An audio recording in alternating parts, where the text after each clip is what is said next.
Hi, I'm Eric Bowling in for Bill O'Reilly. Thanks for watching this live 11 p.m. Eastern edition of The Factor Tonight. Let's get right to our top story. Reaction to Donald Trump's big immigration speech. The Republican nominee wrapping up his remarks in Phoenix a short time ago, giving much awaited new details about how he'd solve the immigration crisis. Listen. I've just landed, having returned from a very important and special meeting with the President of Mexico, a man I like and respect very much. We agreed on the importance of ending the illegal flow of drugs, cash, guns, and people across our border, and to put the cartels out of business. When politicians talk about immigration reform, they usually mean the following: amnesty, open borders, lower wages. Immigration reform should mean something else entirely.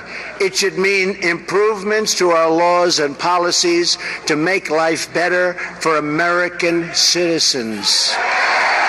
President Obama and Hillary Clinton support sanctuary cities. They support catch and release on the border. They support visa overstays. They support the release of dangerous criminals from detention. We will build a great wall along the southern border, and Mexico will pay for the wall. On my first day in office, I am also going to ask Congress to pass Kate's Law, named for Kate Steinle, to ensure that criminal aliens convicted of illegal reentry receive strong, mandatory minimum sentences. Strong. And then we get them out. There are at least 23 countries that refuse to take their people back after they've been ordered to leave the United States, including large numbers of violent criminals.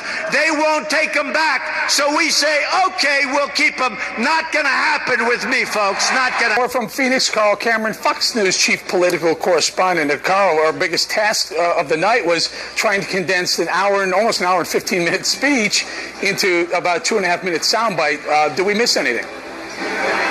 Oh, wow, there was a lot of material in here. Donald Trump covered a tremendous amount of ground, even in that hour and 15 minutes. And as he says, it's a very, very complex problem. And it really is illustrated in that last piece of the sound bites that you were playing there, when Donald Trump pointed out that there are a lot of countries who will not take immigrants deported out of this country back to their own. And it illustrates one of the problems. Trump did say tonight very clearly that anybody who's in this country illegally will have to go home if they want to come back to this country and be legal. It was clear, it was unequivocal. He talked about deportation forces that he would create inside of ICE, the Immigration and Customs Enforcement Agency.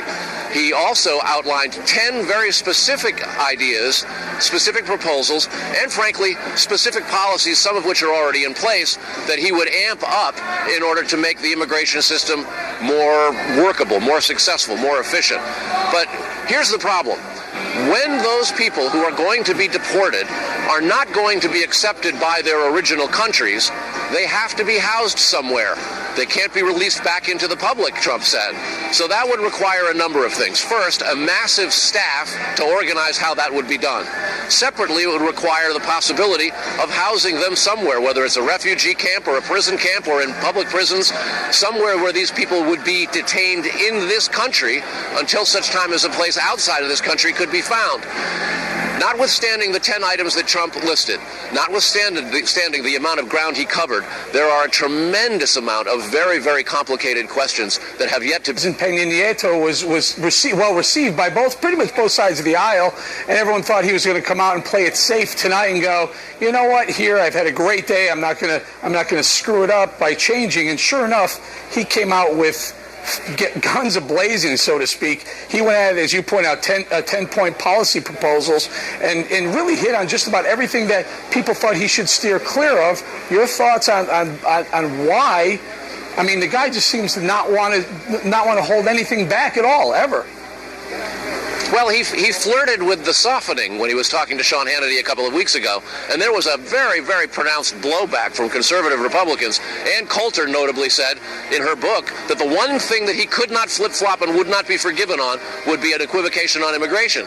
And that book was literally hitting the shelves the day after Trump made his softening remark, and he has been hardening ever since. And this speech today, following the meeting with the president of Mexico in Mexico City earlier, suggests that Trump has come back to a very, very tough immigration policy. Again, a lot of it's aspirational. He talks about his goals and his priorities and his hopes. The route to get there, the nuts and bolts of actual governance, we've still not gotten a lot of. There's 69 days left in this campaign. You can be sure Democrats will demand specifics. And so far, Trump has been able to avoid them by talking about the problems and what he would do to fix them, or how he would like to fix them, not necessarily specifically how. And that will be part of his challenge in the next 2.5 months. Yeah, absolutely, Carl. Thanks for staying up late with us tonight. Thank you very much.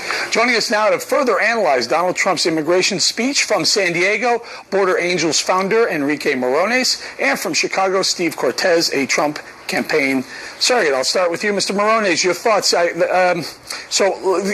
can go through all the policy things, but I'd rather focus in on something that happened late in the speech, just before he ended the speech. Let's angel dads who went up there and talked about losing loved ones to illegal aliens' crimes. Your thoughts on whether that struck a nerve and it was a good opportunity and fair to do? Sure. Well, it's a tragedy what happened to those families, and as you know, undocumented people are much more likely not to commit crimes. They're way under the radar as far as committing crimes. So to pull out a few families